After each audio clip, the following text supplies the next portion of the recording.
जो अभी भी जनरेशन है तो उनको हमारी हिस्ट्री को लेकर कोई वैल्यू ही नहीं है। देखो, जो वर्ल्ड पॉलिटिक्स होती है, जो जियो पॉलिटिक्स होता है, वो इन्फ्लुएंस होता है कि पैसा किसके पास है। इतने सालों का जो हमारे साथ शोषण हुआ, इतना कुछ हमने देखा, उसके कारण हम एक सोच के दायरे में फंस के रह गए हैं कि शायद वो लोग हमसे एक कदम आगे हैं। रामायण है, महाभारत है, उनमें कुछ चीज़ें ऐसी हैं, क्या वो मिथ है? मैं पहली बात तो हमारे ग्रंथों को मिथ्या तो नहीं मानता हूँ। ये हमारी कहीं ना कहीं हमारी बहुत डीप रूटेड हिस्ट्री है। शिक्षा जो हमारी एक फॉर्मल एजुकेशन होती है उसमें हमारी इंडियन हिस्ट्री कहीं गुम सी गई थी। अगर आप डीपली हिस्ट्री में जाएं तो बाजीराव, उन्होंने जो हिंदू राष्ट्र का एक सपना देखा और उसे बहुत बड़ा किया, वो चीज़ें हमारे बारे में कभी पढ़ाई नहीं जाती। हिस्ट्री में कहीं पे भी उनका मेंशन भी नहीं है कि 100 सालों के लिए, ऑलमोस्ट लगभग 100 सालों के लिए मराठों का पूरे भारतवर्ष पर राज था और मुगल उनके अधीन रहे हैं। नमस्कार दोस्तों, आज भारत एनकोडेड टीम के लिए एक बहुत ही महत्वपूर्ण दिन है क्योंकि आज हम रिकॉर्ड कर रहे हैं अपना पहला पॉडकास्ट। ये सब आप लोगों के आपके प्यार, आपके सपोर्ट और जो भी इतना आपने हमें प्यार दिया है इतने महीनों में, उसकी वजह से ही हो पाया है। और पहला पॉडकास्ट हमारे लिए और ज़्यादा महत्वपूर्ण है, बहुत स्पेशल है क्योंकि ये हम एक बहुत स्पेशल इंसान के साथ करने जा रहे हैं जो कि इंस्पिरेशन रहे हैं इस चैनल की, जो एक बैकबोन है इस चैनल के पीछे, और वो हैं मेरे अपने ब्रदर, जिनके साथ बचपन से मैंने इतनी हिस्ट्री की बातें सुनी हैं, इतनी डिस्कशंस करी हैं कि जहाँ से ही भारत एनकोडेड का आइडिया हमारे को आया था और हमने सोचा था कि हम पूरी जनता को, आगे आने वाली जनरेशन्स को कैसे अपने खोए हुए इतिहास के बारे में बता सकते हैं। तो आज मैं आपके सामने लेकर आ रही हूँ वो छुपे हुए चेहरे को, दीपक गोयल, जो है IIT दिल्ली के एल्यूमिनाई, कंप्यूटर साइंस किया है इन्होंने। 10 साल एक सक्सेसफुल एडटेक स्टार्टअप चलाया जहां बच्चों को इन्होंने खुद IIT और नीट की तैयारी करवाई, वहां पहुंचाया, उनके ड्रीम्स पूरे किए। और उसके बाद एक मल्टी-मिलियन डॉलर एग्जिट के बाद अब ब्लॉकचेन में Web3 बेस्ड एक स्टार्टअप अपना शुरू किया है इन्होंने। ICP के लिए काम कर रहे हैं और हिस्ट्री इनका बचपन से ही पैशन रहा है, ये मेरे से ज़्यादा अच्छा कौन जान सकता है। और हिस्ट्री के ऊपर डिस्कशंस करना, हिस्ट्री के ऊपर पढ़ना, बचपन से ही ये करते आ रहे हैं। और आप इनसे हिस्ट्री से लेकर कोई भी चीज़ पूछ लीजिए, इनके पास उसके बारे में जवाब हाजिर रहेगा। तो धन्यवाद दोस्तों, वेलकम टू दिस पॉडकास्ट। बहुत बहुत धन्यवाद आपका आने के लिए। और आई एम श्योर जैसे मैंने इतने सालों में आपसे इतना ज्ञान लिया है हिस्ट्री का, वैसे ही आज जितने भी हमारे लिसनर्स, जितने भी फॉलोअर्स हमारे देख रहे हैं, वो आज के इस पॉडकास्ट के बाद बहुत कुछ सीख कर जाएंगे। कोशिश यही रहेगी कि कुछ और सीखा जाए, कुछ नया जाना जाए चीज़ों के बारे में, और एक बड़ा ओपन डिस्कशन करके हम कुछ अगर बता सके लोगों को तो ये मेरा बहुत बड़ा सौभाग्य होगा। बिल्कुल बिल्कुल, ये चैनल का हमारा मोटिव ही यही रहा है शुरू से, तो आज भी हम उसी के ऊपर ही उसी चीज़ को कंटिन्यू करेंगे। तो आपको क्या लगता है कि एक हिस्ट्री एक नेशनल जागरूकता के लिए, एक नेशनल कॉन्शियसनेस के लिए क्यों इम्पोर्टेंट है, क्यों ज़रूरी है कि हम सबको जागरूक करें अपनी हिस्ट्री के बारे में, जो फैक्ट्स खो चुके हैं उसके बारे में? एक बहुत सिंपल सी चीज़ है। मुझसे बहुत लोग काफ़ी क्वेश्चन पूछते हैं कि अगर इंडिया, भारत हमारा कभी अगर ब्रिटिश रूल के अधीन ना आता तो शायद हम कैसे होते। तो अगर आप इसकी तुलना करना चाहते हैं तो एक बहुत अच्छा एग्जांपल हमारे सामने जापान है। जापान में इंडस्ट्रियल रेवोल्यूशन जो हम कहते हैं वो रिलेटिवली थोड़ा लेट आई, पर क्योंकि वो कभी इस तरह से किसी के ज़्यादा देर गुलाम नहीं रह पाए, थोड़े बहुत इधर उधर कुछ ऐसे इंस्टेंसेस रहे हैं पर ज़्यादा कुछ नहीं रहा है, उसके चलते जो आपका स्वाभिमान है, जो आपकी अपनी सेल्फ एस्टीम है, वो इतना ऊपर और इतना आगे रहता है कि आप जब भी कोई ऐसी आपकी तरफ कोई भी अपॉर्चुनिटी कुछ भी आती है, आप धीरे धीरे उसे अपना पार्ट बना लेते हैं। तो शायद ये ऐसा हम कह सकते हैं कि शायद भारत के साथ भी होता, क्योंकि अगर आप 1750 के बारे में जानना चाहें तो उस टाइम भारत दुनिया का 30% GDP का हिस्सा था। हम दुनिया के सबसे प्रसिद्ध, सबसे समृद्ध देशों में से एक नहीं, शायद सबसे समृद्ध देश ही थे। सोने की चिड़िया कहते थे किसी टाइम पे भारत को। वो तो बहुत पुरानी चीज़ भी हो जाएगी अगर हम कहें तो, वो थोड़ा सा एंशिएंट हिस्ट्री की तरफ आप चले गए। बट इवन जैसे हम मिडिवल या मॉडर्न हिस्ट्री कहते हैं, उस पर भी हमारा बहुत सिग्निफिकेंट कॉन्ट्रीब्यूशन था। और इंडस्ट्रियल रेवोल्यूशन ने चीज़ें चेंज की, जो हम कहते हैं कि उसके बाद एकदम से यूरोप, अमेरिका, ये सब ऊपर आए। वो शायद भारत में भी होता, क्योंकि बहुत तरीके से सिस्टमैटिकली जो भारत जिन व्यापारों में दुनिया में लीड कर रहा था उन्हें डिसमेंटल किया गया, उन्हें ख़त्म किया गया और धीरे धीरे धीरे धीरे वो जो हमारी मोनोपोली थी, हमारी आप कह सकते हैं कि हमारी जो विशेषताएं थी उन्हें दबा दिया गया और बिल्कुल नेस्तनाबूद कर दिया गया। तो कहीं ना कहीं जानना बहुत ज़रूरी है कि सिर्फ 250 साल 300 साल पहले तक हम इस दुनिया तक राज करते आए थे। अगर आप देखिए तो आज की डेट में भारत की इतनी आबादी क्यों है? क्योंकि अगर आप आज से 1000 साल पीछे चले जाएंगे तो दुनिया का 50% से ज़्यादा जो अगर कोई इंसान जिंदा था तो वो भारत में ही था। ठीक है ना? तो इसका मतलब हम हमेशा से ही बहुत समृद्ध और एक ऐसी आप कह सकते हैं संस्कृति से जुड़े रहे हैं और इस तरह का एक हमारा बहुत ही ज़्यादा रिच कल्चर हिस्ट्री रहा है जहाँ पे हमने दुनिया को बहुत कुछ दिया। तो ज़रूरत है लोगों को बताने के लिए ताकि उनका एक अपने आप को लेके कॉन्फिडेंस बढ़े और वो अपनी अगले आने वाले सालों में उसको आगे लेके चल सके। तभी ये जैसे अब अगर हम बात करें आगे आने वाली जनरेशन से या जो अभी भी जनरेशन है, हम अगर कहीं बाहर जाते हैं, मैं बहुत सारे बच्चों से हम इंटरैक्ट करते हैं तो उनको हमारी हिस्ट्री को लेकर कोई वैल्यू ही नहीं है या वो जानना ही नहीं चाहते हैं। या वो आजकल जैसे स्पेशली जब हम पंजाब में बिलोंग करते हैं तो हम देखते हैं कि लोग बच्चे बाहर आगे की जनरेशन चाहते हैं कि हम बाहर जाएं, हम यहाँ पे नहीं रहेंगे। ये इसलिए भी है क्योंकि कहीं ना कहीं उनकी जो रूट्स हैं वो जुड़े नहीं हुए हैं हमारी हिस्ट्री से। वो ये जो आपने सेल्फ इस्टीम की बात की या कहो कि एक प्राउड नहीं फील होता है उनको एक अपने कंट्री से, अपने देश से, क्योंकि वो सभ्यता उसके बारे में वो इतना जागरूक नहीं है। मैं आपसे एक सिंपल सा एक सवाल पूछना चाहूँगा। आप मान लीजिए आप किसी कंपनी में निवेश करना चाहते हैं और उस कंपनी के डायरेक्टर्स में, बोर्ड ऑफ डायरेक्टर्स में आप किसी ना किसी गोरे को देखते हैं, तो आपकी सोच क्या होगी उस कंपनी के बारे में? कहीं ना कहीं आप क्या सोचेंगे कि ये शायद एक अच्छी कंपनी है, चाहे बेशक वो बिल्कुल ही फ्रॉड कर रहे हो, शायद वो किसी भी इकोनॉमिक पैरामीटर पे कहीं पे भी ना खरे उतरे, पर वो कहीं ना कहीं हमारी एक मानसिकता बन गई है। इतने सालों का जो हमारे साथ शोषण हुआ, इतना कुछ हमने देखा, उसके कारण हम एक सोच के दायरे में फंस के रह गए हैं कि शायद वो लोग हमसे एक कदम आगे हैं। तो वो कहीं ना कहीं हमें थोड़ा पीछे धकेल देता है। तो ज़रूरत तो डेफिनेटली इस चीज़ की है कि हम अपनी अगली जनरेशन्स को इन चीज़ों के बारे में बता सकें कि बहुत रीसेंट हिस्ट्री में भी अगर हम चले जाएँ तो हम दुनिया के मार्गदर्शक रहे हैं।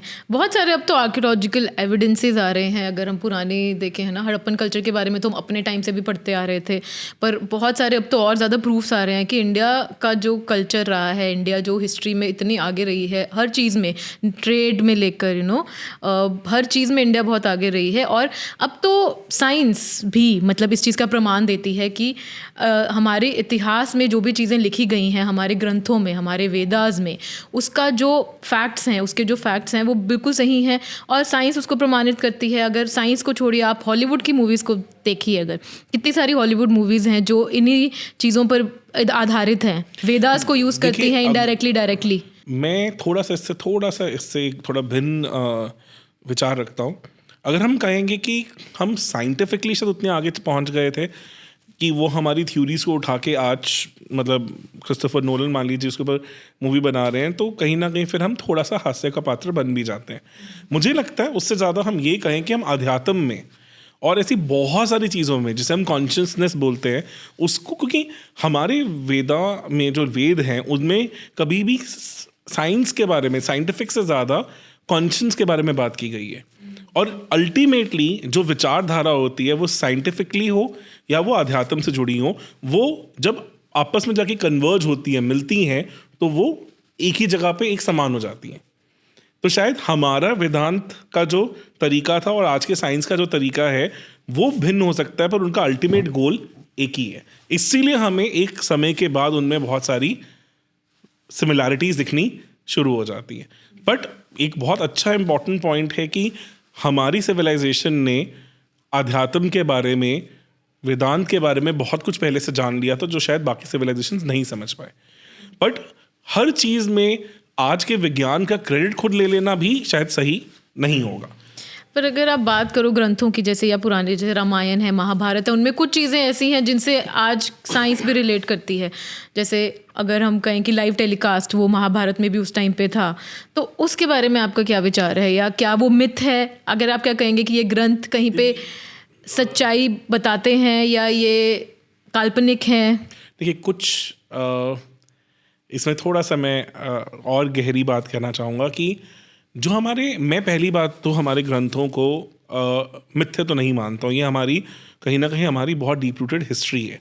कितने हज़ार साल पुरानी है इसे भी बताना बहुत मुश्किल है कि 10,000 15,000 बहुत सारे डिफरेंट एविडेंसेस हैं। अब तो बहुत सारी चीज़ों में बहुत कुछ निकल के आया है। सरस्वती नदी मिल गई है हमें, अब तो नासा ने भी इसका प्रमाण कर दिया और इसरो ने भी इसका पूरा रूट तक भी निकाल दिया। तो बहुत सारी चीज़ें हैं जिसके कारण इतना तो पक्का से पता है कि एक बहुत ही विकसित सिविलाइजेशन पहले भी एग्जिस्ट करती थी। तो जो हम शायद पढ़ रहे हैं वो उसी हम सिविलाइजेशन के बारे में उनके कुछ अंश देख रहे हैं। पर हुआ क्या है ओवर द ईयर्स, जो हमारी हिस्ट्री है वो अगली जनरेशन तक पास ऑन कैसे हुई है, वो हमेशा किस्से कहानियों की फॉर्म में पास हुई हैं। इसलिए कई बार जब किस्से कहानियों के साथ कुछ चीज़ें ऐसी भी जुड़ जाती हैं जो शायद रियलिटी और वर्चुअलिटी के एक काल्पनिक हैं या आप कह सकते हैं कि वो सच्चे में उनके कुछ तथ्य थे नहीं थे, वहाँ पे आके हम थोड़ा फंस जाते हैं। तो इसलिए कहना थोड़ा मुश्किल होगा, बट हाँ इतना पक्का है कि एक बहुत एडवांस सिविलाइजेशन, और ये सिर्फ हमारे ग्रंथ नहीं बोलते हैं, इनके बहुत सारे एविडेंसेस इवन वेस्टर्न वर्ल्ड में भी मिले हैं। एटलांटिस है और ऐसे बहुत सारी जगह भी, टर्की में ऐसी काफ़ी साइट्स मिली हैं। बहुत कुछ है जहाँ पे भी पता है कि आज से 10,000 15,000 साल पहले भी एक बहुत विकसित सिविलाइजेशन दुनिया में एग्जिस्ट करती थी, जो शायद काफ़ी जगहों पे फैली हुई थी पर आपस में बहुत अच्छे से कनेक्टेड भी थी। तो इसलिए मैं अपने ग्रंथों को काफ़ी हद तक हमारा इतिहास ही मानता हूँ। हाँ, क्योंकि हम एक ऐसी सिविलाइजेशन का पार्ट है जहाँ पे हमने स्टोरीज़ को एक माध्यम की तरह माना है अगली जनरेशन को इन्फॉर्मेशन पास करने में। तो वहाँ किस तरह से वो गई हैं, क्या गई हैं, उनके बारे में कहना बहुत मुश्किल होगा। इसलिए कई लोग उन चीज़ों को विवादों के घेरे में ले आते हैं और उसे बहुत ज़्यादा सेंसेशनलाइज करने की कोशिश करते हैं, पर मुझे लगता है पर वो भी सही नहीं है। पर इतना मान लेना कि एक चीज़ जो भारत के हर वासी के कन कन में बसा हुआ है, हमारे कॉन्शियंस में है, हमारी इतनी सारी कल्चरल सिंबल्स में है, वो सिर्फ काल्पनिक है, वो होना पॉसिबल नहीं है। एक इतने बड़े देश में इतने सारे लोगों का एक मत होना किसी चीज़ के लिए, और पहले तो इंटरनेट भी एग्जिस्ट नहीं करता था, तो इसका मतलब कुछ तो ऐसा हुआ है जिसके कारण सभी लोग उस कॉमन थ्रेड के साथ बंधे हुए हैं। तो वो थोड़ा सा अगर बहुत ही मास कॉन्शियंस को इग्नोर करने वाली बात होगी, हम कह रहे हैं कि ये सब काल्पनिक था। वो इतने लोग इतने सालों से पीढ़ी दर पीढ़ी किसी चीज़ से ऐसे जुड़े नहीं रह सकते, ऐसा पॉसिबल ही नहीं, ह्यूमनली पॉसिबल नहीं है। और ये भी तब जब हमारे पास उतना मीडियम ऑफ इंफॉर्मेशन भी एग्जिस्ट नहीं करता था। बिल्कुल। तो आपका क्या इस पे मत है कि जो आने वाली जनरेशन है वो हमारी हिस्ट्री को लेकर कितनी जागरूक है, कितनी नहीं है, उनको हम कैसे जागरूक कर सकते हैं आगे?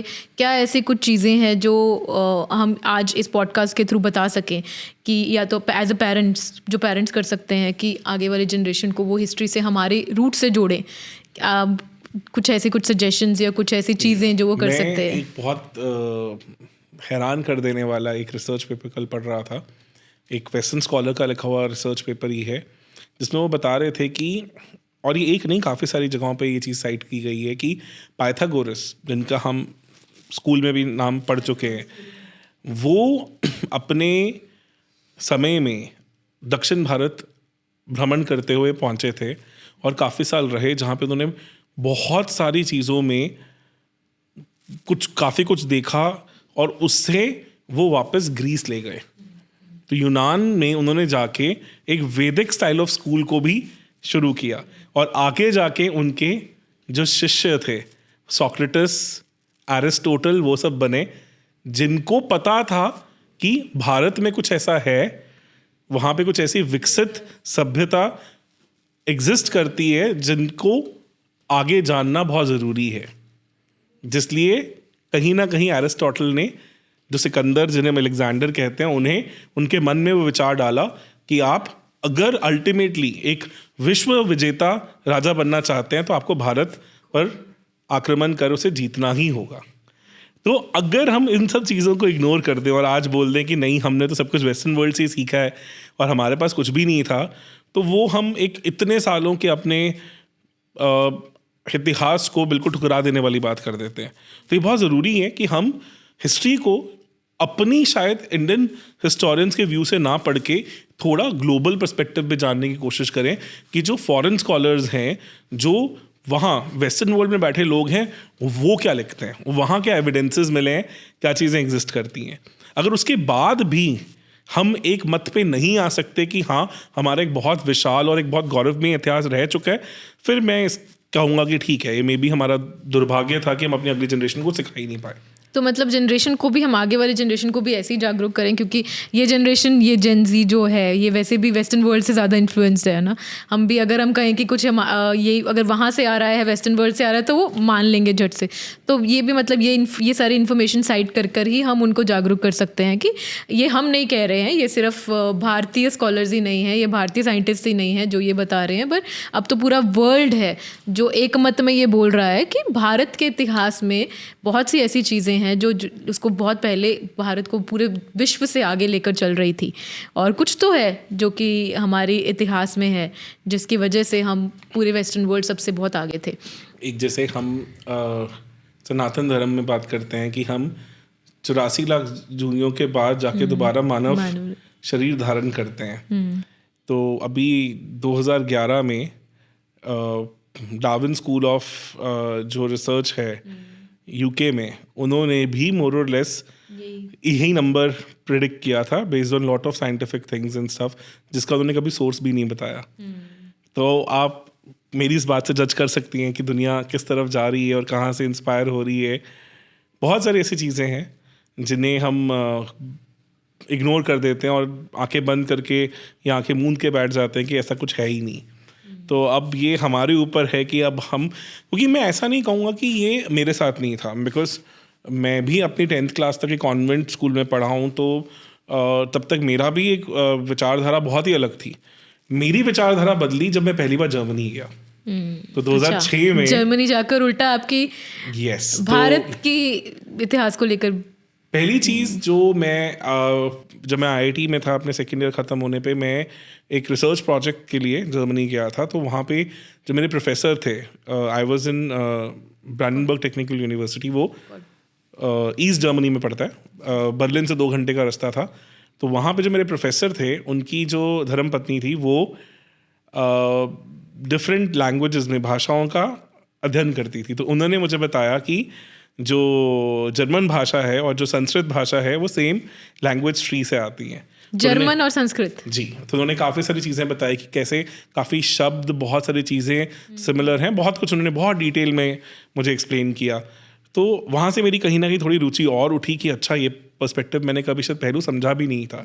संस्कृत से बहुत सारी भाषाएं प्रेरित हैं, मतलब अगर हम देखें तो बहुत सारे शब्द निकलते हैं जो हमें हिंदी संस्कृत से लगते हैं कि जुड़े हुए हैं। अब इसके 2 डिफरेंट तरीके हैं। जो आयरन माइग्रेशन थ्योरी बोलती है वो तो कहते हैं कि कहीं ना कहीं सब यूराल माउंटेन्स से इंस्पायर होता हुआ जर्मनी एंड ऑल के थ्रू इंडिया आया है। और जो अब रिवर्स माइग्रेशन थ्योरी कहती है कि इंडिया से शुरू होके वहां गया है। जो DNA एविडेंसेस हैं, जो मॉडर्न साइंस का DNA एविडेंस है, जिसे हम जुटला नहीं सकते हैं, वो रिवर्स आर्यन माइग्रेशन थ्योरी के ज्यादा फेवर में है। मतलब भारत से जाकर सारा वहां गया माउंटेन्स तक। ठीक है, तो अब हम इसे इग्नोर करना चाहते हैं तो हमारी मर्जी, बट अगर आप सच्ची में इसके बारे में कुछ जानना चाहते हैं तो बहुत सारे रिसर्च पेपर्स, बहुत कुछ एग्जिस्ट करता है, और ये scientifically proven through DNA research भी है। तो अगर इससे ज़्यादा मुझे नहीं लगता कि कोई और चीज़ें प्रमाणित कर सकती है। तो वहाँ जर्मनी में मेरी मुलाकात काफ़ी सारी इंडियन स्टूडेंट से भी हुई, जो उन्होंने, भारतीय मूल के स्टूडेंट से मुझे बहुत कुछ बताया, बहुत सारी नई चीज़ें समझाई, क्योंकि वो वहाँ पे उस माहौल में रह के, उस कल्चर से इंस्पायर होके काफ़ी चीज़ों से रिलेट कर पा रहे थे। तो मुझे पहली बार पता चला कि अच्छा, कि चीज़ें ऐसे भी हैं। तो वहाँ से मेरा थोड़ा थोड़ा थॉट प्रोसेस चेंज हुआ और मैंने और डीप में इसे समझने की कोशिश की। IIT में आके मैंने ह्यूमैनिटीज़ के अंदर कुछ कोर्सेज लिए इसके ऊपर। वहाँ पे काफ़ी अच्छे PhD लेवल के जो प्रोफेसर्स थे, उनसे बहुत चीज़ों पे बहुत डिस्कशंस भी हुई, कुछ रिसर्च पेपर्स में भी मैंने कंट्रीब्यूट किया। तो वहाँ धीरे धीरे इसको लेके और डीप समझ आने लगा कि चीज़ें कैसे मूव हुई हैं और इस तरह की धारणाएं ये सब कैसे बनी। पर ये बहुत ही, एक तो आश्चर्यजनक जनक बात भी है कि हम कहें कि हम भारत में पले बड़े हैं, पर जब हम बाहर जाकर जर्मनी में रह रहे थे तब जाकर हमें इंडियन हिस्ट्री, हमें भारतीय अपने मूलों के बारे में, अपने रूट्स के बारे में पता चल रहा है। और जब हम भारत में जो, अगर ये मेरा अगला सवाल भी आएगा इसी के ऊपर कि हम जब भारत में पढ़ रहे थे अपने स्कूल, अपने शिक्षा जो हमारी एक फॉर्मल एजुकेशन होती है उसमें हमारे इंडियन हिस्ट्री कहीं गुम सी गई थी, या जो बताया गया हमें वो आधा अधूरा सच था या पूरा था, या कुछ छुपाया गया, कुछ बताया गया? क्या कह आपका इस पे क्या विचार अच्छा, है? मुझे आप ये बताइए, आप भी खुद इतिहास से बहुत जुड़ी रही हैं, बाजीराव के बारे में उस मूवी के आने से पहले आप क्या जानती थी? कुछ नहीं जानते थे, हमने अपने स्कूल में तो कभी पढ़ा भी नहीं था। और उस मूवी के बाद जो सोनी टीवी पे बाजीराव पे एक बहुत ही सीरियल, बढ़िया सीरियल आया, उसके बाद आपका बाजीराव जी के लिए जो पर्सपेक्टिव था या जो थॉट प्रोसेस था वो, और उस मूवी को देखने के बाद जो आपका पर्सपेक्टिव था वो क्या था? बिल्कुल अलग। तो जो हमारी सोसाइटी हमें दिखाती है हम वही सीखते हैं। बिल्कुल बिल्कुल आप ये समझिए कि 1707 के अराउंड औरंगजेब की मृत्यु हुई और 1820 में कहीं जाके भारत में अंग्रेजों का जो शासन था वो एक तरह से स्थापित हुआ। तो वो 100-110 साल क्या हुआ भारत के साथ, वो हमारी हिस्ट्री बुक्स में भी कहीं नहीं लिखा जाता। ठीक है ना? तो अगर आप आज देखें तो जो पानीपत की लड़ाई थी, जो तीसरी सबसे बड़ा युद्ध था जो 1761 में हुआ, वो अब्दाली ने किसके विरुद्ध लड़ा था? वो मुगलों के विरुद्ध था कि वो मराठों के विरुद्ध था? तो ये हमने कभी नहीं सोचा कि महाराष्ट्र में बैठे, पुणे में जिनका जो राजधानी थी, वो पानीपत में जाके क्यों लड़ रहे हैं? तो ये क्वेश्चंस हमारे दिमाग में कभी नहीं आया। हम कितनी बार पढ़ते आए हैं, बिकॉज अगर आप डीपली हिस्ट्री में जाएं तो बाजीराव, उन्होंने जो 20 साल पेशवा के पद पे रह के एक तरह से जो आप कह सकते हैं कि हिंदू राष्ट्र का एक सपना देखा और उसे बहुत बड़ा किया, वो चीज़ें हमारे बारे में कभी पढ़ाई नहीं जाती। हिस्ट्री में कहीं पे भी उनका मेंशन भी नहीं है कि 100 सालों के लिए, ऑलमोस्ट लगभग 100 सालों के लिए मराठों का पूरे भारतवर्ष पर राज था और मुगल उनके अधीन रहे हैं। वो सिर्फ दिल्ली के आसपास से कुछ एरियाज में सिमट कर रह गए थे, पर इसके बारे में कहीं कुछ नहीं बोला जाता। एक बहुत पहले एक सीरियल आता था मराठास पे, मुझे याद है हमारे बचपन में, मैंने बचपन में वो भी देखा है, उसमें भी कुछ ज्यादा, उसमें भी पर बहुत limited some I would say perspective दिया गया था। और आप ये सोचिए कि शिवाजी महाराज जिन्होंने इतना कुछ किया, जिन्होंने एक, आप उस समय के बारे में सोचिए कि औरंगजेब जो दुनिया का सबसे शक्तिशाली इंसान था, उसे अपने जीवन के अगला आखिरी 50 साल दक्कन में आके बैठकर बिताने पड़े। और जब तक वो मरा तब तक मुगल सल्तनत खत्म हो चुकी थी, उनके खजाने खत्म हो चुके थे। तो एक इंसान, और जिसके आगे आने वाले आए वंशज जो शंभू महाराज थे और उसके बाद भी जो रहे, उन्होंने इतना बड़ा संघर्ष लड़ा कि औरंगजेब जो दुनिया का सबसे शक्तिशाली, सबसे अमीर आदमी था, वो भी उनके सामने कुछ नहीं कर पाया। और इसके बारे में हमारी हिस्ट्री बुक्स में क्या है? कुछ भी नहीं, कुछ भी नहीं। मतलब मुझे नहीं पता कि मतलब 10th क्लास में शायद मैं नेशनल टॉपर था हिस्ट्री का, मतलब अगर मैं SST की बात करूं, और मुझे अच्छे से याद है कि ये सब चीज़ें मैंने उस टाइम तक तो नहीं पढ़ी थी, क्योंकि हमारी बुक्स में ऐसा कुछ भी कवर्ड नहीं था। काफ़ी सारी और चीज़ें हैं, ऐसी बहुत सारे इम्पॉर्टेंट एराज हैं। एक और बड़ा अच्छा सा क्वेश्चन आपसे मैं पूछना चाहूँगा कि हम गजनी गौरी की बातें करते हैं, तो जब सोमनाथ मंदिर पे पहली बार हमला हुआ तो वो रफली 1025 AD के आसपास हुआ। और जो हम आगे देखते हैं, पृथ्वीराज चौहान के साथ जो बाद में दिल्ली सल्तनत बनी, वो सब एरा की जब बात होती है तो वो कहीं ना कहीं 1200 के आसपास की बात आ जाती है, 1190 के आसपास की। तो बीच का 150 साल, 160 साल इंडिया क्या हुआ? तो उस दौरान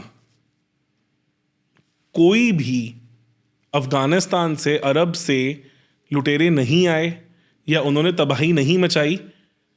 अगर मचाई तो वो कहीं लिखा क्यों नहीं गया? तो उस 150 सालों में भी भारत में बहुत तेजस्वी शासक हुए हैं, तो उनके बारे में कहीं पर कुछ भी कुछ नहीं भी लिखा मेंशन है। नहीं है। तो ये बहुत सिंपल सा क्वेश्चन, और 150 साल एक बहुत बड़ा पीरियड होता है। लगभग इतने ही सालों के लिए, जो अगर हम मुगल एम्पायर की भी बात करें तो वो ज़्यादा एक्टिव रहा है 150 से 200 साल के लिए। उनके बारे में बढ़ा चढ़ा के हर चीज़ की जाती है। मैं ये नहीं बोलूँगा कि उनका हमारी तरफ कोई कंट्रीब्यूशन नहीं रहा है। जिन्होंने इतने साल यहाँ राज किया, इसे एक देश में समेट के रखा है, तो कहीं ना कहीं उन्हें भी कुछ क्रेडिट मिलना चाहिए। बट उनके चक्कर में हम बाकी सबको बिल्कुल ख़त्म कर दें, वो गलत बात हो जाती है। तो ऐसी बहुत सारी चीज़ें हैं जो हमारी हिस्ट्री में हमें कभी कुछ बताई ही नहीं गई हैं। तो ये चीज़ें हैं, यही कोशिश है कि हम कहीं ना कहीं अपने पुरानी चीज़ों से जोड़ें। बिकॉज अगर आप एक सिंपल लाइफ में एक एग्जांपल देखिए, अगर आप क्रिकेट से लिंक करने की कोशिश करिए, तो इंडिया ऑस्ट्रेलिया के अंदर अगर भी मैचेस होते हैं, तो अगर हमें पता है कि हम ऑस्ट्रेलिया से हमेशा हारते ही आए हैं, तो अगले मैच जाने से पहले हम अपने 50% तो पहले ही खो देते हैं। तो अगर आप हिस्ट्री में भी यही जानते हैं कि अगर आपने ये सोचा है कि पिछले 1000 सालों से जो कोई आया हमें रौनता ही चला गया। बिल्कुल। तो ये एक आप कहेंगे कि एक कोशिश थी कि हमारी जनरेशन या हमारे आगे आने वाले सारी सभ्यताओं को ये बताने की कि हम हमेशा हारते ही रहे हैं, या हमें नीचे गिराने के लिए, ताकि वो कभी ऊपर उठ ना सकें। अगर कोशिश नहीं थी, मैं ये नहीं कहूँगा ये कोशिश थी, ऐसा कुछ नहीं था। जो हुक्मरान रहे हैं, जिन्होंने राज किया, उन्होंने हमेशा कहीं ना कहीं शायद देश का भला ही सोचा है। बट कुछ चीज़ों में शायद एक नैरेटिव बन जाता है, थॉट प्रोसेस बन जाता है, कौन उसे लीड कर रहा है, वो खुद क्या सोचता है, वो बन जाता है। अब एक सिंपल चीज़ सोचिए, अगर हम 1500 से या 1200 से और 1800 तक की जर्नी देखें भारतीय इतिहास की, तो उसमें अफगानिस्तान के रास्ते जो आए हैं उन्होंने ही यहाँ पे राज किया है। तो वो एक बहुत इम्पॉर्टेंट फैक्ट है। पर 1761 के बाद जब अब्दाली उस पानीपत की लड़ाई में मराठों को बहुत ज़्यादा हद तक हताहत कर चुके थे, फिर भी कभी कोई अफ़गानी रूलर वहाँ से नहीं आया या उन्होंने कोई बहुत मेजर कुछ किया नहीं। तो उसका क्या रीज़न है? उसका एक रीज़न है कि भारत के उत्तर में एक बहुत समृद्ध राज्य आया, जिसे आगे महाराजा रणजीत सिंह ने स्थापित किया और एक बहुत डिफरेंट लेवल तक उसे ले गए। तो उन्होंने एक तरह से उन हमलावरों का मुंह बंद करके रख दिया। तो मतलब हमारे गौरवशाली राजाओं के बारे में हमारी हिस्ट्री में कहीं पे हमें बताया ही नहीं जाता। यही सारे जितने भी हमने अभी बातें करी, जितने भी हमने सारे राजाओं के आपने नाम लिए, हमने आई थिंक अपनी कभी हिस्ट्री बुक्स में उनके बारे में बहुत ज़्यादा पढ़ा ही नहीं है। या तो हमने कभी कोई स्पेशल डॉक्यूमेंट्रीज देखकर उनके बारे में जाना है, या कभी कोई मूवीज़ आई हैं तो हम जान रहे हैं, वो भी और ये इसका भी एक बहुत बड़ा नैरेटिव चेंज हुआ है कुछ सालों के बाद आकर ही। अगर बॉलीवुड का इन्फ्लुएंस भी देखें, हॉलीवुड का भी देखें, तो वो भी कुछ एक एरा के बाद जाकर ही उन्होंने भी ऐसे सब्जेक्ट्स पे मूवीज बनानी शुरू करी। देखिए, इसका ज़्यादा क्रेडिट मैं साउथ के मूवीज़ को दूंगा। कहीं ना कहीं उन्होंने इसमें पहल ली, और उससे भी ज़्यादा क्रेडिट जाता है कहीं ना कहीं डिजिटल कंटेंट क्रिएटर्स को। बिल्कुल बिल्कुल। तो यूट्यूब, फेसबुक, जब से इंस्टाग्राम, इसके माध्यम से ऐसे बहुत सारे क्रिएटर्स आए हैं जिन्होंने कहीं ना कहीं एक निष्पक्ष तरीके से लोगों को एक नया आईना दिखाया है। ऐसी बहुत सारी बातें बताई हैं जो लोग शायद पहले कभी जानते ही नहीं थे। ऐसी बहुत सारी चीज़ों को कनेक्ट किया है। ठीक है, अगर आपने कभी एक और इम्पॉर्टेंट चीज़ के बारे में कभी सोचा हो, तो हमारी भक्ति मूवमेंट में मीराबाई का बहुत नाम लिया जाता है।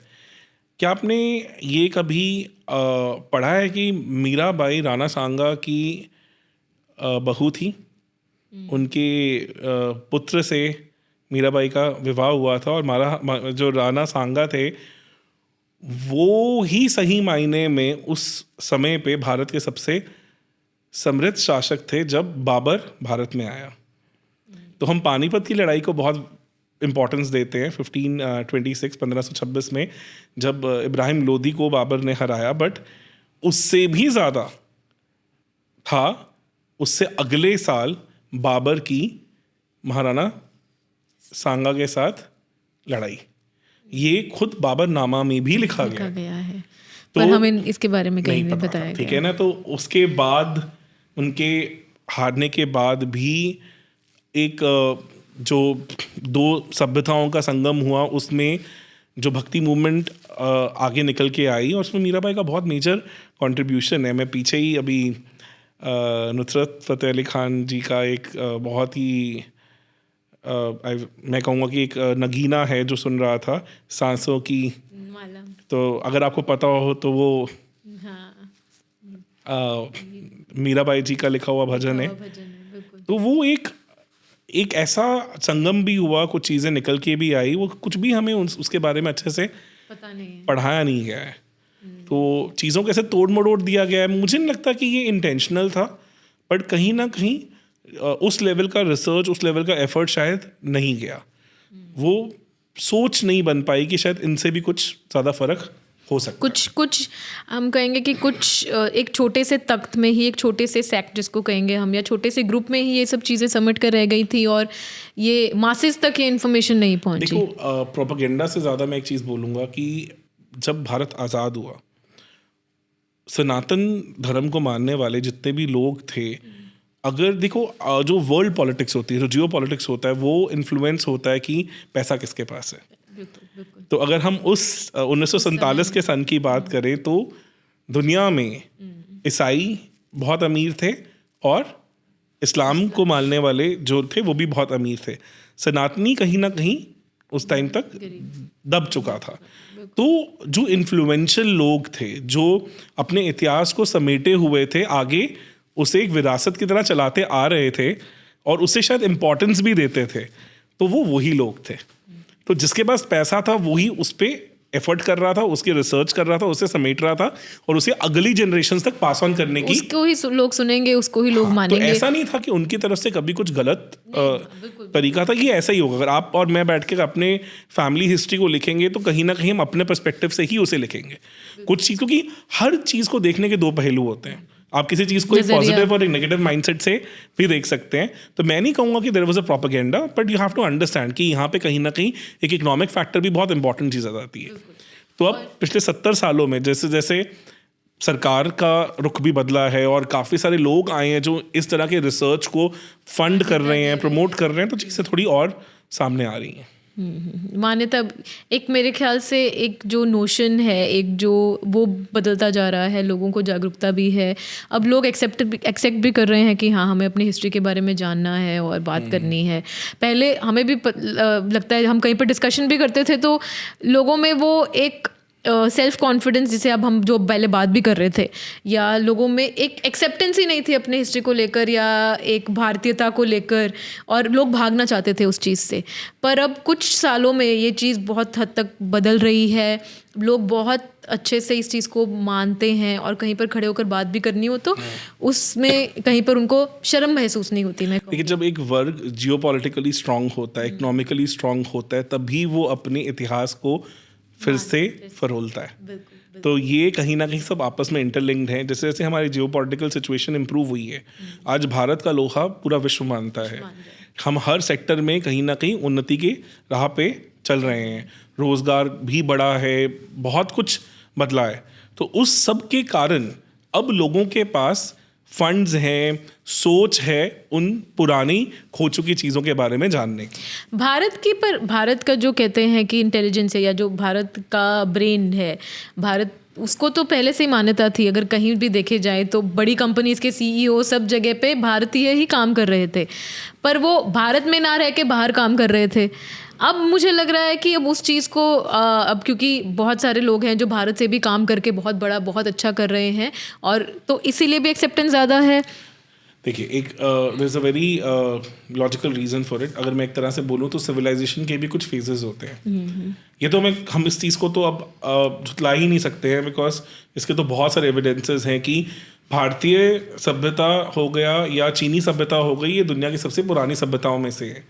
तो होता क्या है कि जब एक सभ्यता पहले जन्म लेती है तो धीरे धीरे धीरे वो बड़ी होती है, फिर वो बड़ी होने के बाद अपने ही कुछ गलत चीजों के कारण ध्वंस होनी शुरू हो जाती है, नष्ट हो जाती है. तो भारतीय सभ्यता कहीं ना कहीं, जब यूरोप में कहा जाता है कि लोग आदिवासी थे, जंगलों में रह रहे थे, केव्स में रह रहे थे, तो हम आगे थी. यहाँ पे वेस्टर्न टॉयलेट से better toilet system Harappan civilization में जो हमने सिविलाइजेशन में यूज कर रहे थे, तो हम अहेड ऑफ द टाइम थे. तो इसलिए वो जो धीरे धीरे, देखिए ये हर चीज के साथ होती है. अगर आपने किसी रिलीजन के केस में भी देखा हो तो अगर धर्म भी ऐसा ही होता है, शुरू होता है हर धर्म एक बहुत ही अच्छे सिद्धांतों पे ही शुरू होता है. कोई भी धर्म ले लीजिए, सबके सिद्धांत बहुत बढ़िया हैं, उस तरह उस एरा के हिसाब से बहुत अच्छे होते हैं, बट धीरे धीरे धीरे वो करप्ट होना शुरू हो जाता है, बहुत सारी चीज़ें बदल जाती हैं. सिविलाइजेशन के साथ भी ऐसा ही होता है. तो भारतीय सभ्यता तो बहुत पुरानी सभ्यता है ही है, तो इसलिए साइंटिफिक लॉजिकल थॉट प्रोसेस हमारे साथ पहले से है. अगर आप देखिए, अगर आप आज भी किसी एक छोटे से गांव में एक पंडित के पास चले जाएं और उसके पास जो पड़े पंचांग से पूछ लीजिए कि पंडित जी अगला सूर्य ग्रहण या चंद्र ग्रहण कब लगने वाला है, और उसी को अगर आप नासा के डिजिटल डेटा के साथ कंपेयर करें तो आपको कोई डिफरेंस नहीं दिखेगा. और ये पंचांग हजारों सालों से एग्जिस्ट करता है. तो डेफिनेटली बिल्कुल ये लॉजिकल थिंकिंग, ये सब चीजें हमारे पास बहुत पहले से थी. एस्ट्रोलॉजी जो है ये हमने दुनिया को दी है मेरे ख्याल से. तो कहीं ना कहीं वो इकोनॉमिक साइकिल जब वापस आ रहा है तो भारी धीरे धीरे वो चीज़ फिर से हमारे लिए इम्पोर्टेंट होती जा रही है. वो तो जो हम टाइम देखते थे पहले, सूर्य यंत्र, या हमारे जयपुर में है हमारे जंतर मंतर, ये सब चीज़ें जहाँ पर जितने साइंटिफिक इंस्ट्रूमेंट्स अभी तक भी हैं जो इतने साल पुराने से एग्जिस्ट करते हैं, वो कहीं ना कहीं तो हमें ये बताते ही हैं कि हमारी सभ्यता में साइंटिफिकली हम कितने एडवांस थे. अगर आप साउथ के इतने सारे टेम्पल्स देख लीजिए, इतने सारे आर्किटेक्ट मार्वल्स देख लीजिए, जो आज की मॉडर्न, अगर हम आर्कियोलॉजी की मतलब आर्किटेक्ट की भी बात करें या मशीनरी की भी बात करें, तो उनसे भी शायद उन्हें बनाना संभव नहीं है. तो कुछ तो था. और ऐसी बहुत सारी चीज़ें हैं. मेटलर्जी में हम 1850 तक दुनिया में सबसे आगे थे. ऐसी बहुत सारी टेक्निक्स हैं जो लुप्त हो चुकी हैं, जो अब दुनिया में कोई भी नहीं जानता. तो 1850 तक जो भारत में मेटलर्जी, जो धातु के साथ इस्तेमाल होने वाली प्रक्रियाएं एग्जिस्ट करती थी, वो अब कहीं पे भी नहीं है. तो अगर आप पीछे चले जाइए 1500-1600 में जो तलवारें बनती थी, जो सब चीज़ें, अगर आप अशोक स्तंभ के बारे में भी जानिए, तो जितना डीप नॉलेज हमारा मेटलर्जी को लेके तब था, वो अब दुनिया में किसी के पास नहीं है. तो ऐसी बहुत सारी चीज़ें हैं जो हमेशा के लिए लुप्त भी हो गई हैं, और वो हमारा ही नुकसान नहीं है, वो पूरी दुनिया का नुकसान है. पूरे विश्व में शायद उसका बहुत डिफरेंट इम्पैक्ट होता आज. ऐसी बहुत सारी चीज़ें हैं जो हमारे साथ नहीं रही हैं. तो मतलब हमारी जो ये आगे की जनरेशन्स हैं, जो अभी की जनरेशन्स हैं, उनको गौरव एक आना चाहिए कि हम कौन सी सभ्यता को बिलोंग करते हैं. देखिए, आप हमेशा अपने इतिहास से बहुत कुछ सीखते हैं. तो गौरव में होने के साथ साथ ये बहुत ज़रूरी है कि जो उसके मूल सिद्धांत हैं उन्हें हम समझें और उनके ऊपर और आने वाली चीज़ों को बिल्ड करें, आगे लेके जाएं. ये कभी ना सोचें कि हम में वो क्षमता ही नहीं थी. बिकॉज अगर सही मायने में किसी को एक इकोनॉमिक सुपर पावर बनना है तो रिसर्च एंड डेवलपमेंट पे बहुत मेजर फोकस की ज़रूरत है. और रिसर्च एंड डेवलपमेंट होने के लिए आपको अपने मूल सिद्धांतों में कहीं ना कहीं विश्वास रखना पड़ेगा. जो चीज़ आप एक लर्निंग थॉट, एक लर्निंग प्रोसेस जो आपको नेचुरली समझ आती है, मिलती है, जो आप कहीं ना कहीं आपके डीएनए के साथ जुड़ी हुई है, जब तक आप उन चीज़ों से नहीं जुड़ेंगे तब तक आप अपने ब्रेन का सबसे अच्छा विकास नहीं देख पाएंगे. तो एक वो बहुत ज़रूरी हो जाता है कि हम अपने इतिहास को समझें, उन्हें उसमें से अच्छी चीज़ों को ग्रहण करें और अपनी आज की मॉडर्न साइंस के साथ उसे इंटीग्रेट करके अपनी नेक्स्ट बड़ी रिसर्च एंड डेवलपमेंट की तरफ चल पड़े. तो जब तक वो नहीं होने वाला तब तक ये बहुत मुश्किल हो जाएगा कि हम एक सही मायने में सुपर पावर बन पाएंगे. क्योंकि अभी भी हमारे इतिहास में ऐसी बहुत सी चीज़ें हैं जो भी दबी हुई हैं, जो जुड़ी हुई हैं, जो अभी आगे नहीं आई हैं, जिनके ऊपर रिसर्च करना बहुत अभी भी पेंडिंग है. बहुत चीज़ें हैं अभी निकल के आ सकती हैं. तो अगर अभी भी उसमें काम किया जाए तो मेरे को लगता है अभी बहुत कुछ है जो हमें जानने की ज़रूरत है, जो देखने की ज़रूरत है, जिसके बारे में जागरूकता अभी भी रहती है। हाँ, मगर हम साइंटिफिकली देखें तो जॉर्जियन कैलेंडर के बारे में अगर आप देखें तो शायद आपने कभी नोटिस किया और ना किया, और देखो अगस्त है वो अगस्तस के नाम पे है, जो एक रोमन राजा थे, जूलियस सीजर के नाम पे जुलाई आ जाता है। बट अगस्त से अगला महीना कौन सा है? सितंबर। सितंबर कहाँ से आया? अक्टूबर कहाँ से आया? नवंबर कहाँ से आया? दिसंबर कहाँ से आया? तो अगर आप इसके बारे में देखिए तो हमारा जो पुराना इतिहास है, जो हमारा सनातन कैलेंडर है, उसके अंदर हम मार्च के महीने को हमारा पहला महीना मानते थे, क्योंकि सूर्य चक्र भी उसी तरह से चलता है। अगर आपको याद हो तो 21 मार्च के आसपास हम सबसे बड़ा दिन साल का देखते हैं, तो हम मानते हैं कि वहाँ से हमारा साइकिल शुरू हो जाता है। तो मार्च को हम पहला महीना मानते थे और फरवरी को हम लास्ट मंथ मानते थे। तो अगर तभी हम एडजस्टमेंट भी तो डेज की फरवरी में हुई है, बिल्कुल सही, कि 29 और 28 की। अगर आप इसको थोड़ा और ध्यान से देखें, बिल्कुल आपने सही बोला, तो अगर आप ध्यान से देखिए तो जो अगर हमारा मार्च पहला महीना होता तो सितंबर हमारा 7वां महीना होता। तो इसीलिए सप्त अंबर, ठीक है ना, फिर अष्ट अंबर से अक्टूबर आया, नव अंबर, अंबर आकाश को हम बोलते हैं, नव अंबर से नवंबर आया। इसी तरह से 10 अंबर से 10वां महीना दिसंबर आया। अब जैसे जैसे राजाएं हुए हैं, उन्होंने लगा कि यार मुझे अब जुलाई के साथ अपना एक एक्स्ट्रा दिन जोड़ना, उन्होंने 31 कर दिया। अगस्तस ने बोला कि मेरे महीने के साथ भी एक्स्ट्रा एक दिन जुड़ा होना चाहिए, तो उन्होंने भी अगस्त में 31 कर दिया। तो ये जो सब एक्स्ट्रा दिन उनके महीनों से जुड़े, तो वो कहाँ से माइनस होंगे? साल के लास्ट मंथ से। तो ये दिसंबर से माइनस क्यों नहीं हुए? ये फरवरी से माइनस क्यों हो रहे हैं? तो फरवरी में 28 दिन क्यों रह गए? क्योंकि फरवरी आपका आखिरी महीना है साल का, फिर मार्च से साइकिल शुरू हो जाता है। तो फिर सप्त अंबर, अष्ट अंबर, नव अंबर और 10 अंबर, इस तरह से आता है। हम आई थिंक हर कोई हर रोज़ ये बात करता होगा, हर महीनों की, साल की, ये पर इतनी गहराई से कभी किसी ने सोचा भी नहीं होगा। पर कितना कुछ छुपा है, मतलब हमारे रोज़मर्रा की ज़िंदगी में ही इतिहास इतना कूट कूट कर है। आप देखिए, हम अप्रैल फूल को बहुत सेलिब्रेट करते हैं, और ये इसीलिए आया था क्योंकि अप्रैल के महीने को जब हम अपना नया साल मानते थे, मतलब मार्च के महीने में, और उसके बाद 1 अप्रैल आता था, मार्च के महीने को जब 21 मार्च से हम अपना नया साल मानते थे, तो ब्रिटिशर्स को लगता था कि ये बेवकूफ़ पागल लोग हैं, ये कुछ गलत कर रहे हैं। तो इसीलिए उन्होंने उस समय को फूल्स न्यू ईयर बना दिया, और वहीं से 1 अप्रैल को अप्रैल्स फूल माना गया। तो जब आप 1 अप्रैल को लोगों के साथ मजाक कर रहे होते हैं, तो आप शायद से भूल जाते हैं कि आप अपनी सभ्यता के साथ भी एक बहुत बड़ा मजाक कर रहे हैं। चाइनीज न्यू ईयर भी फरवरी के अराउंड आता है, फरवरी में आता है, 20-22 फरवरी के अराउंड। जो भारतीय सभ्यता है और जो चीनी सभ्यता है, वो काफ़ी हद तक एक जैसी सी ही रही हैं। काफ़ी एक दूसरे से इन्फ्लुएंस है, कुछ चीज़ें हमने वहाँ से सीखी हैं, बहुत सी चीज़ें उन्होंने हमसे सीखी हैं, तो वो काफ़ी हद तक वैसा सही माहौल रहा है।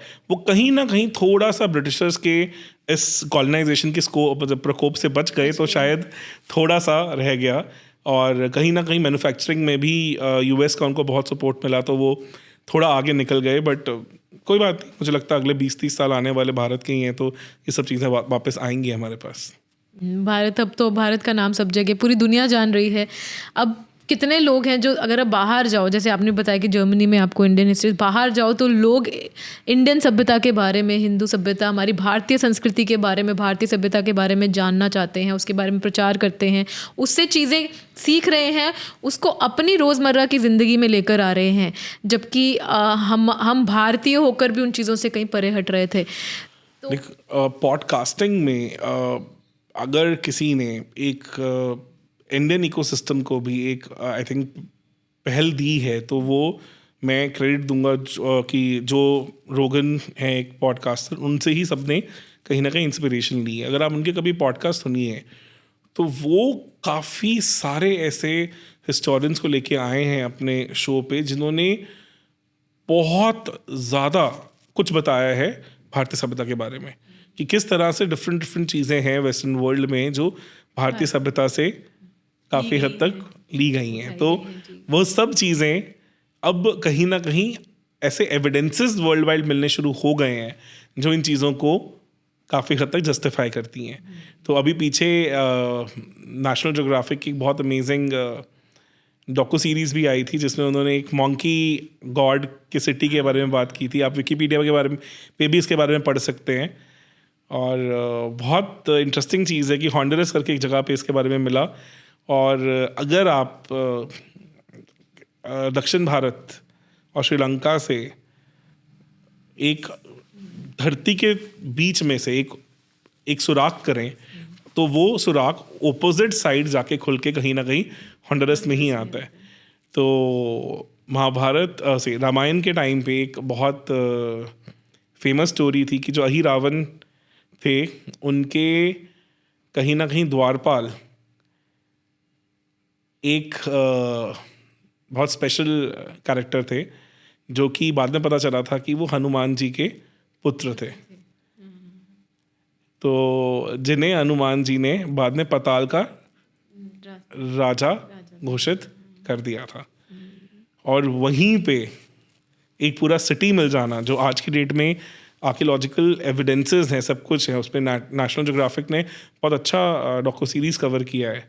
और हमारी, मैं फिर कहूँगा, इतिहास, मैं रामायण को इतिहास मानता हूँ, मैं उसका इतना अच्छा वर्णन होना ये सब बताता है कि हम शायद आज से हज़ारों साल पहले से बहुत अच्छी तरह से पूरी दुनिया से जुड़े हुए थे. बिल्कुल बिल्कुल.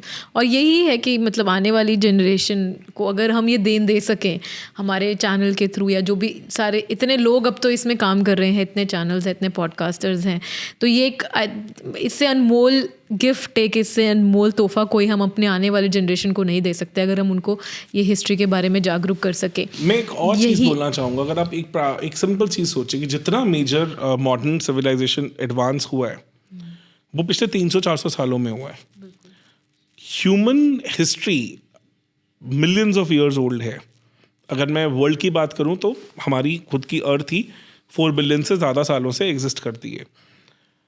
आपको नहीं लगता कि इतना बड़े टाइम पीरियड में ऐसा कभी नहीं हो सकता कि शायद ह्यूमन सिविलाइजेशन ने अपनी साइंटिफिक जर्नी में एक उस लेवल की सक्सेस को पहले भी कभी प्राप्त किया और फिर सब कुछ किसी कारणवश पूरा ध्वंस हो गया हो और हम दोबारा से उन चीज़ों की तरफ पहुंच रहे हैं? इतने करोड़ों सालों के इतिहास में अगर हम 300-400 सालों में इतना कुछ पा सकते हैं तो क्या ऐसा नहीं हो सकता कि ये 300-400 साल का इतिहास पहले भी कभी दोहराया जा चुका हो? मतलब हम दोबारा से उस चीज़ को जी रहे हैं, तो ऐसा क्यों नहीं हो सकता? जो हमारे ग्रंथों में लिखा है, जो हमारे वेदों में लिखा है, जो इतनी सारी कहानियां बनी हुई हैं, ये ऐसा क्यों नहीं हो सकता कि एक बहुत विकसित सिविलाइजेशन, एक जिसे कि हम जैसे कहें कि रामायण में बात की जाएगी, लाइव टेलीकास्ट था, ब्रह्मास्त्र था, जो जिसे कहें न्यूक्लियर वेपन्स, जिसको हम अगर आजकल की दुनिया में देखें तो न्यूक्लियर वेपन्स हो गए. या टाइम्स ऑफ इंडिया में एक बहुत अच्छा आर्टिकल था कि मोहनजोदारो में ऐसे एविडेंसेस मिले हैं कि वहाँ पे कुछ लोगों में मतलब जो डेथ का reason exposure to nuclear rays भी माना गया. वो आज भी इतने रेडियो एक्टिव हैं कि उनके अंदर आपको रेडियो एक्टिविटी के अंश मिलते हैं 5-6 हज़ार साल के बाद भी. टाइम्स ऑफ इंडिया का आर्टिकल है, आप जाके पढ़ सकते हैं, सोर्स देख सकते हैं. तो ये क्या चीज़ दिखाती है, क्या चीज़ बताती है? और अभी ओपनहाइमर मूवी आई, उसमें तो ऑस्कर मिला है, उसको ऑस्कर मिला है. तो आपने देखा है कि ओपनहाइमर तो खुद इस चीज़ के बहुत ज़्यादा प्रचारक रहे हैं, उन्होंने बहुत कुछ बताया इसके बारे में. पता नहीं अब ये सब चीज़ें धीरे धीरे इन पे और अध्ययन होगा और इन पे थोड़े फंड्स मिलेंगे, रिसर्च होगा, तो शायद हमें थोड़ी और क्लैरिटी मिलेगी. बट बिल्कुल उन्हें धुतकार देना और बोल देना कि ये मिथ्ये हैं वो थोड़ा गलत होगा. हाँ, पर उनको मान के एकदम ये बिना किसी प्रमाण के ये भी बोल देना कि ऐसा ही हुआ था, वो भी थोड़ा गलत है. तो हमें कहीं ना कहीं उन्हें एक ओपन माइंडसेट के साथ समझना है और देखना है कि आगे वो हम किस तरह से उनके और पहलू जुड़ते हैं और कैसे हमें एक और बेटर पिक्चर सामने आती है. और एक जो मेरे ख्याल से जो इंडियन हिस्ट्री या हमारा इतिहास हमें एक ये चीज़ भी सिखाता है कि अपनी सभ्यता से जुड़कर हमें कैसे धरती से जुड़कर रहना चाहिए. हम्बलनेस, आई थिंक, जिसे हम कहते हैं. तो इसीलिए कहीं पर हम ये भी देखते हैं कि बैलेंस बिगड़ता है, क्योंकि लोग जो बहुत ज़्यादा भी मानते हैं कि हमारी सभ्यता सबसे आगे थी, या वो कई और दूसरी सभ्यताओं को कहीं पर वो रिस्पेक्ट, वो जो उनको मिलनी चाहिए वो नहीं देना चाहते हैं, तो ये भी एक गलत चीज़ है। देखिए, इसका एक बहुत अच्छा एविडेंस मैं आपको बताऊंगा। 7th to 8th सेंचुरी में एक बार क्या हुआ, श्रीलंका से एक शिप था, वो अरब सागर में इराक की तरफ जा रहा था, और कहीं ना कहीं हमारा जो कच्छ का जो एरिया है वहाँ पे किसी ने उसे रोक लिया और सब सामान भी उससे लूट लिया गया। तो जो इराक के गवर्नर थे, उन्होंने कच्छ के गवर्नर को ये संदेश भिजवाया कि आप मेरा शिप रिलीज़ कर दीजिए, ये आप ठीक नहीं कर रहे हैं। तो उस टाइम पे कच्छ के गवर्नर ने कहा कि जो हमारे सीज हैं हम उन्हें कंट्रोल नहीं करते हैं। तो वहाँ से इराक और अरब की दुनिया से भारत पे आक्रमण होने शुरू हुए। और अगर आप देखेंगे कि जो हमारे काफ़ी सारे मेन स्ट्रीम रिलीजन्स हैं, हिंदुज़म में, जैनिज़्म में, सी ट्रैवल को भी प्रोहिबिट किया गया है कि समुद्र यात्रा अच्छा नहीं माना जाता था। पहले नहीं होता था। इसका रीज़न क्या था? इसका रीज़न ये था कि 7वीं 8वीं शताब्दी में भारत इतना समृद्ध राष्ट्र था कि उस समय हमें लगता था कि हमें दुनिया में किसी और से इंटरेक्ट करने की जरूरत ही नहीं, हम अपने में ही बहुत हैं, और हम बहुत आगे निकल चुके हैं, तो दुनिया बहुत पीछे है हमसे। और इसीलिए शायद हम उसका हमें खमियाजा भी भुगतना पड़ा, और हम उसी के कारण हम कहीं ना कहीं ध्वंस भी हुए। देखिए, मैंने काफ़ी साल यूरोप में भी लगाए हैं, मैंने 1 साल स्विट्ज़रलैंड में भी जॉब की है, तो वो वर्ल्ड काफ़ी हद तक मुझे वैसा ही लगता है कि वहाँ पे भी यही सोच है। वो भी अपने आप में थोड़े कंजर्वेटिव हैं, अपनी दुनिया में रहते हैं, उन्हें लगता है कि उन्हें अब ज़रूरत नहीं है बाकी दुनिया के साथ उतना इंटरेक्ट करने की। और जो पिछले 10-12 साल में आपने देखा है, तो कहीं ना कहीं वो पीछे की तरफ ही चल रहे हैं, और कहीं ना कहीं वो अपना वो एज लूज करते जा रहे हैं, बिकॉज उन्होंने बाकी दुनिया को शायद उतनी रिस्पेक्ट के साथ, उतनी सिमिलैरिटी के साथ शायद नहीं देखा। तो ये आप कहना चाहते हैं कि मतलब भारत ने अपना वो एक लाइफ साइकिल पूरा एक निकाल कर एक पीक तक पहुंच के फिर वो बिल्कुल नष्ट होकर शून्य से फिर अब हम दोबारा चल पड़े हैं उसी यात्रा पर। बिल्कुल सही, बिल्कुल सही। और ये सिविलाइजेशंस के साथ मल्टीपल टाइम्स होता है। तो वही है, तो इसलिए बहुत ज़रूरी हो जाता है कि हम इससे कुछ सीखें।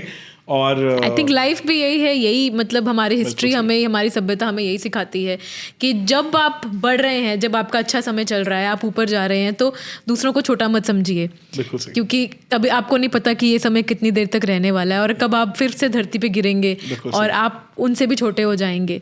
ये एक बहुत ही आई थिंक इम्पोर्टेंट, ये एक शिक्षा है जो हिस्ट्री भी, ये सभ्यता भी हमारी देती है, और लाइफ के हर पहलू में, हर मोड़ पर हमें ये मिलती है और हमें लेकर चलनी चाहिए। आप ये देखिए, आप दुनिया में इस चीज़ के बारे में कितने सारे ऐसे एग्जाम्पल जानते हैं कि जो इंसान ने हमेशा कहीं ना कहीं दर्द देखा है, कठिनाइयाँ देखी हैं, उसे सक्सेस की इम्पोर्टेंस अच्छे समझ आती है। तो वो फाइट एंड फ्लाइट मूड जैसे हम कहते हैं, उनके अंदर कहीं ना कहीं रहता है, और उनके अंदर एक आपको नम्रता, एक विनम्रता भी दिखेगी, एक हम्बलनेस जिसे आप कहते हैं।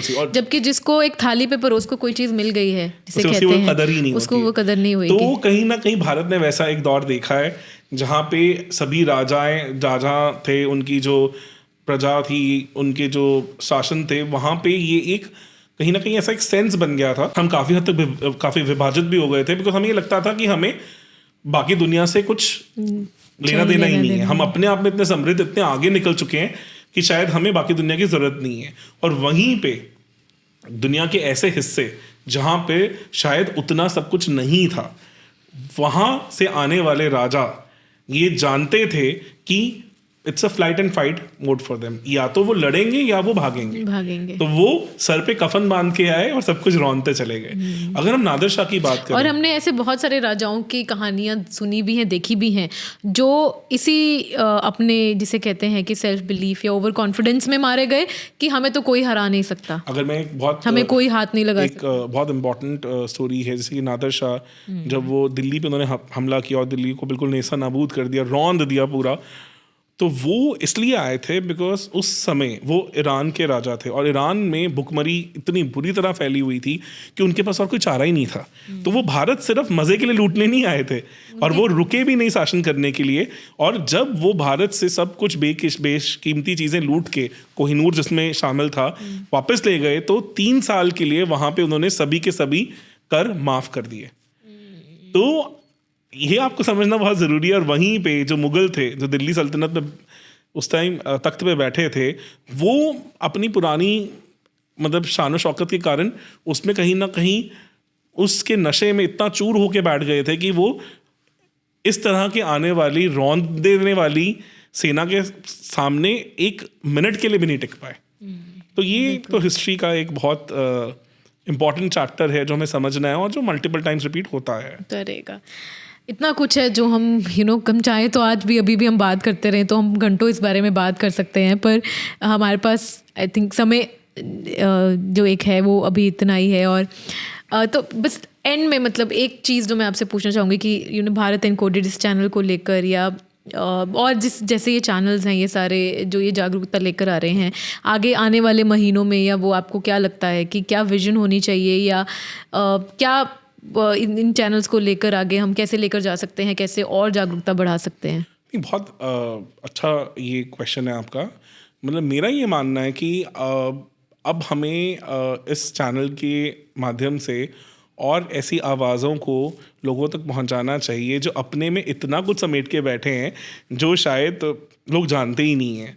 तो ऐसे हिडन जेम्स जिन्हें मैं कहूँगा, हमें उन्हें इस चैनल के माध्यम से लोगों तक पहुंचाना चाहिए, उनके विचारों को, उनके सालों के अध्ययन को, ताकि लोग समझ पाएँ कि जो हमारी हिस्ट्री बुक्स में लिखा हुआ है वो शायद, मैं उसे गलत नहीं बोलूँगा, बट वो शायद एक बहुत लिमिटेड व्यू पॉइंट है about understanding the Indian history. हमारा कल्चर, हमारी हिस्ट्री, हमारी जो बुनियाद है वो इससे बहुत बड़ी और बहुत गहरी है। और काफ़ी सारे ऐसे लोग हैं जो उसके बारे में बहुत बहुमूल्य अंश अपने में समेट के बैठे हैं। तो कहीं ना कहीं उन्हें अनलॉक करने की, उनसे वो सब चीज़ें निकलवाने की ज़रूरत है।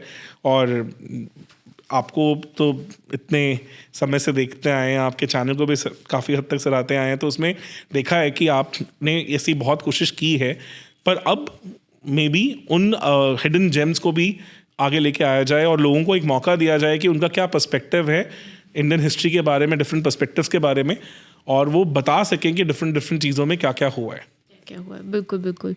तो थैंक यू सो मच। आज ये हमारे जो भी फॉलोअर्स देख रहे हैं, जो भी लोग हमें सुन रहे हैं, उनको इतने बहुमूल्य तथ्यों के बारे में, इंडियन हिस्ट्री के बारे में जागरूक करने के लिए और बताने के लिए, और बहुत ही जिसे कहते हैं सिंपल वे में आपने, बहुत ही सिंपल तथ्यों में आपने, और इतनी अलग तरीके से आपने आज हिस्ट्री का पर्सपेक्टिव हमारे लिसनर्स की तरफ को दिया है। Thank you so much. और हमारे फॉलोअर्स को भी हम बहुत बहुत बहुत धन्यवाद करना चाहते हैं कि उन्होंने हमें इतना सपोर्ट किया है।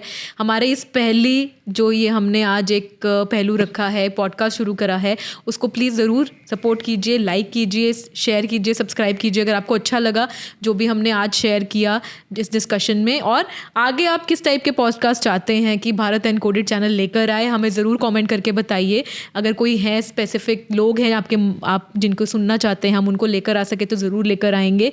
और प्लीज़ हमें सपोर्ट कीजिए। हम चाहते हैं कि ये जो फैक्ट्स हैं, जो इंडियन हिस्ट्री के हैं, आने वाली जनरेशन्स को हम जितना ज़्यादा बता सकें, एक पर्सपेक्टिव रख सकें, हम रख सकें। सो धन्यवाद। Thank you so much. Thank you for joining us today. Pleasure.